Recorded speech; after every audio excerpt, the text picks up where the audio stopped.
Olá, pessoal. Espero que vocês estejam bem. Nós vamos, então, agora terminar, finalmente, a nossa unidade 2, com o item 2.7, em sua parte final também, letra H, que trata da equiparação salarial. Antes de começar, eu gostaria de sugerir a vocês uma leitura mais aprofundada das questões constitucionais, históricas, sociológicas que envolvem a equiparação salarial. Porque, em razão do tempo exíguo e também de uma estratégia pedagógica, eu não farei esse tipo de análise. Eu vou à regra do artigo 461 da CLT, sem tratar aqui especificamente de uma perspectiva histórica das incorreções, dos absurdos, dos abusos consistentes na ausência de isonomia remuneratória no Brasil. Basta lembrar que nós sabemos há muito tempo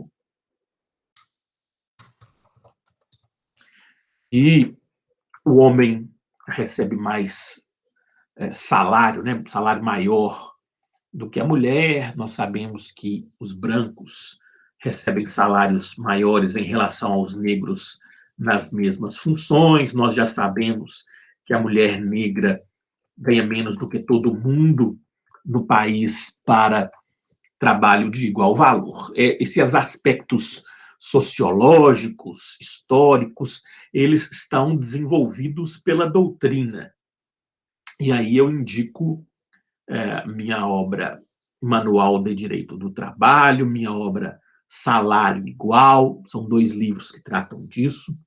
Também a obra do professor Maurício Godinho Delgado. Vocês têm muitos artigos científicos disponíveis aí na internet para que vocês pesquisem. Então, eu não vou me ater em demasia a esses pontos. Eu vou tratar do Instituto da Equiparação nos moldes seletistas. De início, um conceito. Equiparação salarial decorre da ideia de igualdade e exige pagamento igual para trabalho de igual valor. Então, quando a gente fala de equiparação salarial, a ideia básica é de igualdade salarial. 2 pessoas que estejam numa mesma situação fática devem receber igual salário, sem discriminação de qualquer natureza. Essa deveria ser a realidade no Brasil. Importante também destacar aqui a terminologia que nós vamos utilizar. Nós vamos utilizar basicamente 2 termos.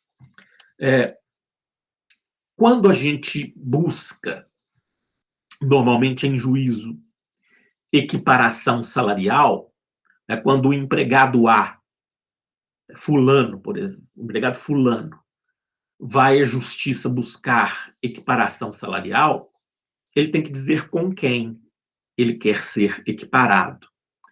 Ele vai dizer: sou fulano, auxiliar de serviços mecânicos, trabalhei da mesma forma que trabalhou Beltrano, meu colega, mas eu ganhava R$ 1.500 e ele ganhava R$ 2.000. Então, eu quero o reconhecimento do meu trabalho de igual valor em relação ao meu colega. Então, vejam que a equiparação salarial sempre dependerá, nos moldes do artigo 461 da CLT, de um referencial, que nós vamos chamar de paradigma. Então, o equiparando, que é quem recebeu o salário menor, o equiparando, que é quem quer receber tratamento igual, ele vai à justiça dizendo e comprovando que prestou trabalho de igual valor em relação a ciclano, que é o seu paradigma. Então, nós temos aí dois termos importantes: equiparando e paradigma. Estudem isso na jurisprudência. O equiparando se sente injustiçado. O equiparando quer justiça salarial, quer igualdade, em relação a uma pessoa específica, que é o paradigma. Vejam, não há equiparação salarial nos moldes do artigo 461 da CLT sem a indicação de uma pessoa que servirá de paradigma. Não adianta, por exemplo, eu ganho muito mal. É uma injustiça eu ganhar tão mal. Não adianta. Isso aí e nada para efeitos de equiparação salarial é a mesma coisa. O que eu tenho que dizer é: eu ganho muito menos do que fulano de tal que trabalha do mesmo modo que eu trabalho. Então, quem quer receber equiparação tem que dizer com quem quer ser equiparado. Tem que dizer quem é o seu paradigma. Muito bem, isso aí é importante que vocês leiam na doutrina, que vocês pesquisem a jurisprudência. E depois façam os exercícios. Como eu disse no início, nós vamos nos ater aqui por uma escolha metodológica, estratégia pedagógica, nós vamos nos ater à regra do artigo 461 da CLT, que já é muito. Mas complementem a aula de hoje na doutrina, que aprofunda a discussão em matriz constitucional. Mas vocês serão questionados na vida profissional, nas provas, no exame de ordem, no plano do artigo 461, e é por isso que eu trago aqui para vocês hoje o artigo 461 da CLT. E eu vou, nesse vídeo, primeiro da letra H, do item 2.7, ler com vocês a regra do artigo 461. Aí eu vou interromper, e no próximo vídeo eu trato dos requisitos. Primeiro, então, eu quero trazer para vocês a regra legal, quero ler com vocês a regra legal, para que depois nós possamos identificar item por item. Com calma, porque esse tema é complexo. Muito bem. Abram aí a CLT de vocês, por favor, no computador. É essencial que vocês acompanhem as aulas gravadas, tendo em mãos a regra legal seletista, porque senão também não adianta, né, gente? Bom, artigo 461 da CLT. Sendo idêntica a função a todo trabalho de igual valor prestado ao mesmo empregador, no mesmo estabelecimento empresarial, corresponderá igual salário, sem distinção de sexo, etnia, nacionalidade ou idade. Muito bem. Está aí a base conceitual, principiológica até mesmo, né, da equiparação salarial. Quem tem trabalho de igual valor em relação a um paradigma deve receber salário igual. Parágrafo 1º. Trabalho de igual valor, para os fins deste capítulo, será o que for feito com igual produtividade e com a mesma perfeição técnica entre pessoas cuja diferença de tempo de serviço para o mesmo empregador não seja superior a 4 anos e a diferença de tempo na função não seja superior a 2 anos. Então, o artigo 461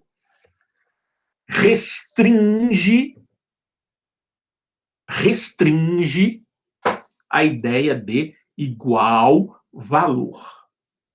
é uma restrição de direito fundamental, que é o direito fundamental de igualdade, não discriminação e isonomia. Uma opção do legislador brasileiro que eu discuto amplamente nas minhas duas obras, meus dois livros aqui referenciados, mas que não vou discutir aqui.